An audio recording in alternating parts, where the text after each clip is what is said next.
जय हिंद दोस्तों, आपके अपने YouTube चैनल स्टूडेंट माइंड पर आप लोगों का स्वागत है।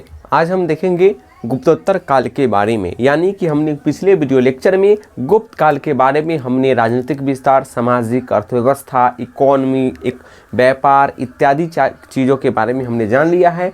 और हमने देखा था कि गुप्त काल का क्या हो गया था, विघटन धीरे धीरे हो गया था और उसके बाद भारत की राजनीतिक परिदृश्य कैसी थी। तो उस समय हम जानते हैं कि गुप्त काल के विघटन के बाद राजनीतिक परिदृश्य क्या हो गई, फिर छोटे छोटे राज्यों में क्या हो गई, बट गए, क्योंकि इसके कई अन्य जो सामंत थे अपने आप को स्वतंत्र घोषित कर लिए, जिसमें हमने देखा कि हमने जाना है कि अगर केंद्र अगर मजबूत है तो अन्य संगठन के नीचे रहेंगे, लेकिन जिस समय ये जो जिस समय जो केंद्र जो होती है कमज़ोर अगर हो गए, राजा जो केंद्रीय जो राजा होती है वो अगर कमज़ोर हो जाती है तो क्या हो जाती है, अन्य जो संगठन होते हैं अपने सिर उठाने लगते हैं और अपने को कहते हैं कि मैं स्वतंत्र हूँ, लगान नहीं दे। इसी प्रकार गुप्त काल के में भी गुप्तोत्तर शासकों के में ऐसा हुआ, क्योंकि उस समय चंद्रगुप्त प्रथम, समुद्रगुप्त, चंद्रगुप्त द्वितीय, स्कंदगुप्त, कुमारगुप्त के समय में शासन बड़ी ठीक ठाक चल रही थी। लेकिन उसके आने वाले में क्या हो गया, कुछ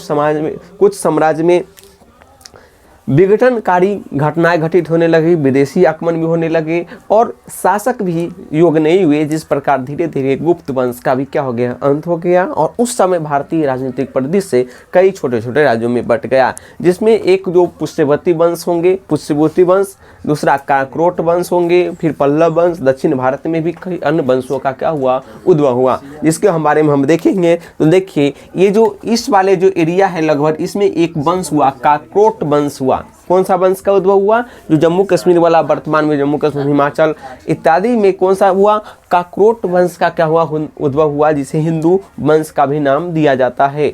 दक्षिण भारत की अगर बात करें हैं तो दक्षिण भारत में ये जो महाराष्ट्र ये वाले एरिया में कौन से वंश का उद्भव हुआ, चालुक्य वंश के में क्या हुआ, उद्भव हुआ गुप्त काल के बाद, जिसे हम कहते हैं गुप्तोत्तर काल का नाम कह देते हैं। उसके बाद तमिलनाडु वाले क्षेत्र में, केरल तमिलनाडु वाले क्षेत्र में एक वंश का नाम उद्भव हुआ, वो है पल्लव वंश। क्या, कौन सा वंश, पल्लव वंश, जिसकी राजधानी कहाँ थी, कांची थी। उसके बाद और मेन जो सेंट्रल जो उत्तर भारत में मेन जो राज्य आए वो आए पुष्यभूति वंश, जिसे वर्धन वंश का नाम दिया जाता है। क्लियर, इसके बारे में हम विशेष रूप से जानेंगे। और इसके बाद जब उत्तर भारत के बारे में और एक प्रमुख शासक हर्षवर्धन के बारे में जानेंगे, क्योंकि हर्षवर्धन से हर एग्जाम में प्रश्न पूछे जाते हैं और इसी समय हुएनसांग भी आए थे भारत, तो उनके बारे में भी प्रश्न देखने को मिलता है। और दक्षिण भारत में एक चालुक्य वंश, कांची वंश और काकरोट वंश को हम इत्यादि चीज़ों को हम देखेंगे गुप्तोत्तर काल के बारे में। और तब अन्य राजाओं का भी उद्भव हुआ है, उनके बारे में देखेंगे। उतना खास नहीं है, लेकिन आज की क्लास क्या है, सबसे खास है, क्योंकि इससे प्रश्न देखने को जरूर मिलता है, क्योंकि प्राचीन इतिहास का सबसे महत्वपूर्ण और इम्पोर्टेंट वीडियो है, तो इसको अंत तक देखिएगा। अगर चैनल पर नए हो तो चैनल को सब्सक्राइब करना न भूलें और चैनल को सब्सक्राइब करें, लाइक करें और दोस्तों के साथ शेयर करें। चलिए शुरू करते हैं पुष्यभूति वंश या वर्धन वंश के बारे में। तो हमने जाना गुप्त काल के बाद ये इनका क्या हुआ है, राजनीतिक परिदृश्य में क्या हुआ है, जन्म हुआ है, उत्थान हुआ है। इसके संस्थापक वर्धन वंश या पुष्यभूति वंश, इसको कहिए आप, पुष्यभूति वंश कहिए या इसको वर्धन वंश का भी नाम दे सकते हैं। इसके संस्थापक की बात करें तो भाई इसका देखिए वंश में ही इसका क्या है, नाम देखने को मिलता है। जैसे पुष्यभूति वंश, तो इसका जो संस्थापक होंगे वो है पुष्यभूति, क्योंकि नाम से ही उनका क्या होता है, वंश का नाम होता है। तो प्रथम राजा क्या होंगे, पुष्यभूति वंश का संस्थापक कौन होंगे, पुष्यभूति। इतना बात आपको क्लियर हो गया। इसके बाद ये इसके जो वास्तविक संस्थापक की बात करें तो वो है प्रभाकर वर्धन। वास्तविक संस्थापक कौन है, प्रभाकर वर्धन, इसके क्या है, वास्तविक संस्थापक है। अब देखिए प्रभाकर वर्धन जो शासन आसानी से चला रही थी, इसके दो पुत्र जन्म लिए और एक पुत्री का जन्म हुआ। दो पुत्र का नाम था, पहले बेटे का नाम था वो राजवर्धन, दूसरे जो बेटे का नाम था वो था हर्षवर्धन, और एक पुत्री हुए जिनका नाम था राजश्री। तो ये इनका क्या हुए, दो पुत्र और एक पुत्री हुए। अपनी बेटी का शादी इन्होंने गृह बर्मा से किया। किससे किया, इन्होंने गृह बर्मा से, इन्होंने शासन पश्चिम बंगाल शासन एक शासक कन्नौज में यहाँ पर कन्नौज में, यहाँ पर कन्नौज के कुछ क्षेत्र में किसका शासन था? गिरि वर्मा का शासन था। इन्होंने इसके क्या किया? अपनी बेटी का विवाह किया। इतना बात हमने क्लियर कर लिया प्रभाकर वर्धन की कि दो बेटा राजवर्धन, हर्षवर्धन और तीसरा जो हो जाएंगे वो है गिरि वर्मा। इतना बात आपको क्लियर हो गया। अब देखते हैं क्या हुआ कि एक देवगुप्त एक शासक था जिन्होंने क्या कर लिया? गिरि वर्मा की हत्या कर दी और राजश्री को क्या कर लिया? बंदी बना लिया। अब उसकी बेटी को क्या कर लिया? बंदी बना लिया। और उसके बंदी बनाने के बाद उसकी जो दामाद को क्या कर दिया? मार दिया। तो इससे उन्होंने इससे क्षुब्ध होके किसने? राजवर्धन, क्योंकि ये प्रभाकर वर्धन की मृत्यु हो चुकी थी। अब राजा बने थे कौन? राजवर्धन राजा बने हुए थे। तो इससे क्षुब्ध होकर राजवर्धन ने क्या किया? देवगुप्त को इन्होंने मारा। किसको मार दिया? देवगुप्त को भी इन्होंने क्या कर दिया? हत्या कर दिया। क्योंकि इनके काटा ना, कौन है? काटा ना।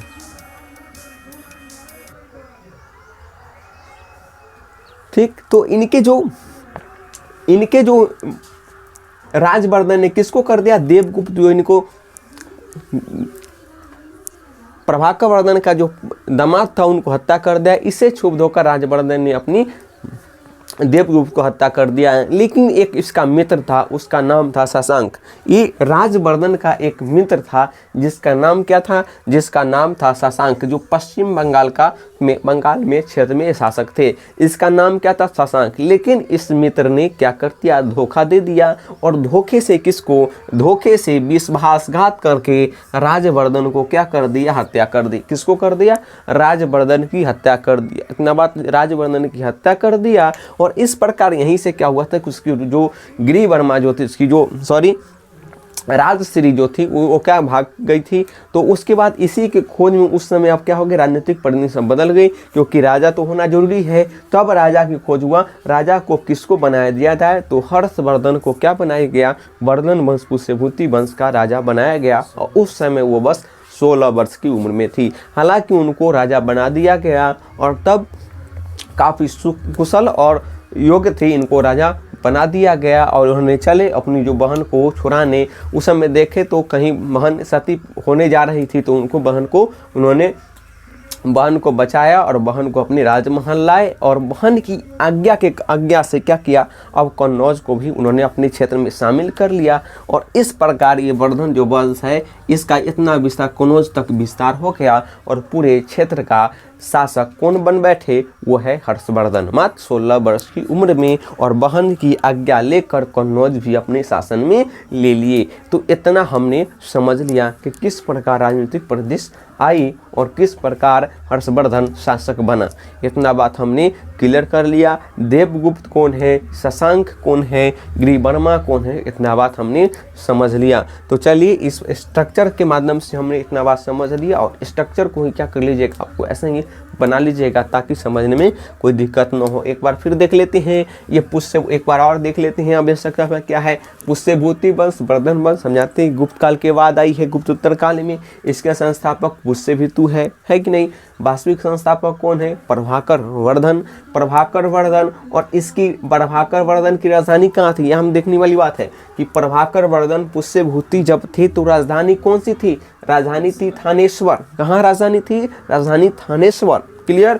उसके बाद देखिए प्रभाकर वर्धन हुए। प्रभाकर वर्धन के कितने? 2 पुत्र और 1 पुत्री हुए। एक हुए राजवर्धन, दूसरा हुए हर्षवर्धन। तीसरा जो बेटी हुए राजश्री को उन्होंने विवाह किससे किया? गिरि वर्मा से उन्होंने क्या किया? विवाह किया। लेकिन देवगुप्त ने क्या किया? गिरि वर्मा को मार दिया। इससे राजवर्धन ने क्या किया? देवगुप्त को मारा। तो उसका एक दोस्त था शशांक। शशांक ने क्या कर दिया? विश्वासघात करके किसको? राजवर्धन को हत्या कर दिया। इससे राजनीतिक परिदृश्य में सुन हुई। तो इसी कारण राजा उसके छोटे भाई हर्षवर्धन को मात्र 16 वर्ष की उम्र में बनाई गई और अपनी बहन को वहाँ से छुड़वाया और वहाँ पर यहाँ पर राजमहल में लाई। और इस प्रकार उनके शासन से कन्नौज में भी अब राजा नहीं था, तो कन्नौज को भी अपनी बहन की आज्ञा से अपने साम्राज्य में, अपने राज्य में क्या कर लिया? मिला लिया और हर्षवर्धन क्या बन गया, अब राजा बन गया। अब हर्षवर्धन जब राजा बन गया, 16 वर्ष की उम्र में क्या बना, हर्षवर्धन जब राजा बना तो क्या किए उन्होंने, अब उन्होंने राजधानी को थानेश्वर को क्या कर दिए, चेंज कर दिए। क्या कर दिया, थानेश्वर को चेंज करके यहाँ पर ला दिए। कहाँ राजधानी बनाया, वो कन्नौज राजधानी बनाया। इतना बात हमने समझ गया। पूछेगा कि प्रथम राजधानी कौन है, तो थानेश्वर, और कन्नौज किसने हस्तांतरित किया है, तो वो है हर्षवर्धन यानी हर्ष ने। क्लियर। अब देखिए हर्षवर्धन अब बन गया तो एक कुशल शासक थे, अब ये शासन पर आ गए। अब देखिए अब इनके बारे में अब विशेष रूप से जानेंगे। इतना हम एक बार पहले आप कंठस्थ कर लीजिए कि इस प्रकार हमने शासन पर आए हर्षवर्धन से आगे की, हर्षवर्धन से पहले किस प्रकार राजनीतिक उथल पुथल देखने को हमें मिली। क्लियर बात हो गया यहाँ पर। अब देखिए हर्षवर्धन जो है, अब हर्षवर्धन को शिलादित्य के नाम से भी जाना जाता है, परम भागवत के नाम से इनको उपाधि मिला है। और बहुत बार क्वेश्चन ये पूछा है बीपीएससी में या छोटे ग्रुप डी में भी बहुत बार पूछा है कि शिलादित्य की उपाधि किसे दिया गया है, तो है हर्षवर्धन। तो इसकी जो दो उपाधि मिला है, एक शिलादित्य और दूसरा है परम भागवत। ठीक, दो उपाधि परम भागवत और शिलादित्य। उत्तर भारत तक ही ये क्या विस्तार की, देखो ये हर्षवर्धन ज़्यादा साम्राज्य तक नहीं ले जाए, भारत के अधिक क्षेत्रों तक उन्होंने शासन को नहीं ले पाए जाए, ये केवल उत्तर भारत तक ही सिमट कर रह गए। ये देख सकते हैं कि उत्तर भारत में ही सिमट कर ये रह गए। जब दक्षिण, यहाँ देखिए यहाँ है बिंद, यहाँ पर सतपुरा और बीच में नर्मदा नदी है, और यही नर्मदा नदी से जब यहाँ पर आने लगे तो यहाँ पर एक दक्षिण का एक राजा था पुलिकेशिन द्वितीय। कौन सा राजा था, पुलिकेशिन द्वितीय ने इनको क्या कर दिया, रोक दिया, हरा दिया, और लाख कोशिशों के बाद क्या पर ये दक्षिण भारत को अपने में केंद्रित नहीं कर पाए, और इस प्रकार ये उत्तर भारत तक ही सिमट कर रह गए। तो ऐसा भी क्वेश्चन पूछता है कि दक्षिण भारत तक किसने विस्तार को रोका, तो है पुलिकेशिन द्वितीय ने। क्लियर। तो देखिए इनको पुलिकेशिन द्वितीय ने दक्षिण विस्तार को रोका, और इस प्रकार के उत्तर भारत तक ही साम्राज्य अवशिष्ट तक रह गए। इस प्रकार उत्तर भारत तक ही साम्राज्य इनका अस्तित्व रह गया। अब देखते हैं आगे इनके शासन में सबसे बड़ा, सबसे भी महत्वपूर्ण, 1000 बार पूछने वाला क्वेश्चन एक है कि हुएनसांग किसके शासन काल में आया है, तो हर्षवर्धन काल में।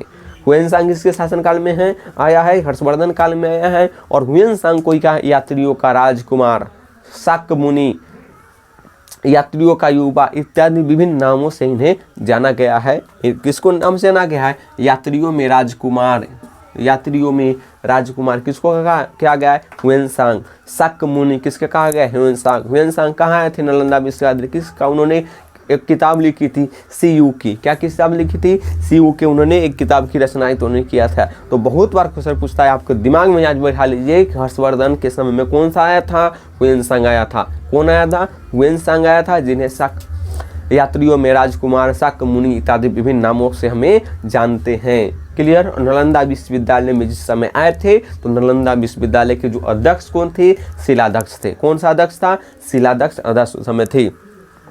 उसके बाद देखिए इनके दरबारी कवि एक थे, कौन थे, वानभट्ट। कौन थे, दरबारी कवि वानभट्ट थे। इन्होंने 2 किताब जो प्रमुख लिखी, एक कादम्बरी और दूसरा हर्षचरित। कादम्बरी और हर्षचरित उन्होंने 2 ग्रंथ लिखे हैं। किसने, वानभट्ट ने। तो हर्षवर्धन के दरबारी कवि कौन थे, तो वानभट्ट थे। इन्होंने 2 किताब लिखी है। कौन सी किताब, हर्षचरित और कादम्बरी इन्होंने ग्रंथ लिखा है। ऐसा भी क्वेश्चन आता है। और हर्ष भी एक प्रकार के लेखक भी थे, एक प्रकार के भी लिखते थे। हर्षवर्धन ने भी 3 ऐसे नाटक इन्होंने लिखा है। एक है प्रियदर्शिका, एक है रत्नावली और एक है नागानंद। तो ये आप ध्यान रखिएगा, पूछ देगा प्रियदर्शिका, रत्नावली, नागानंद। इसमें कौन सा कन्फ्यूज क्यों हो जाता है, क्योंकि अगर पूछ देता है कि प्रियदर्शिका किसने लिखा, तो बच्चे क्या करते हैं दोस्तों लोग, तो वो वानभट्ट लिख देते हैं। क्योंकि वो तो जानते हैं कि शासक कहाँ किताब लिखेंगे, कहाँ रचना लिखेंगे, कहाँ नाटक नहीं लिख सके, तो वो वानभट्ट का चर्चा कर देते हैं। इसी में बहुत सारे बच्चे क्या हो जाते हैं, फंस जाते हैं। तो आप यह ध्यान रखिएगा कि हर्षवर्धन ने लिखा है प्रियदर्शिका, रत्नावली और नागानंद, ये ध्यान रखिए। और 2 किताब उन्होंने लिखा है, कादम्बरी हर्षचरित किसने लिखा है, वानभट्ट लिखा है। और हर्षवर्धन हिंदू सम्राट के अंतिम शासक कहे गए हैं। हालांकि यह सहिष्णु राजा थे, इन्हें किसी से बैर नहीं थे। यह सहिष्णु सभी धर्मों के अच्छे उपासक थे और सभी को अच्छे से शासन चलाते थे, इसमें कोई बात नहीं।